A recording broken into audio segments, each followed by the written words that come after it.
Ancam talak Vena Melinda, kini Ferry Irawan minta rujuk. Rupanya Ferry Irawan sempat mengancam Vena Melinda untuk pisah saat mereka bertengkar hebat pada tanggal 8 Maret tahun 2023. Hal itu dikatakan Vena saat menjadi bintang tamu di acara televisi bertajuk Pagi-Pagi Ambyar belum lama ini. Keluarlah kata-kata dia, "Ya sudah saya temani 3 malam 3 hari, tapi abis itu kamu hidup sendiri." Nah, disitulah saya mulai merasa cukup. Kalau diancam-ancam mau ditinggalin, kenapa enggak sekarang saja saya bilang, ungkap ibunda Verrell Bramasta dan Atala Naufal itu.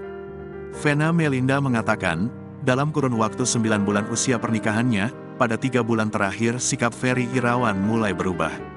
Hal itu bersamaan dengan kembalinya Vena Melinda ke panggung politik, yang mana mengharuskannya menjalin komunikasi dan berhubungan dengan banyak pihak. Saat Vena Melinda disibukkan dengan urusan politik, Ferry Irawan mulai menunjukkan sisinya yang begitu posesif terhadap sang istri. Bahkan, ketika Vena Melinda harus menjalin komunikasi dengan rekan lawan jenis, dia mendapat komplain dari suaminya. Bagi Vena Melinda, tingkat kecemburuan dan suuzon Ferry Irawan sudah di tahap tidak masuk akal.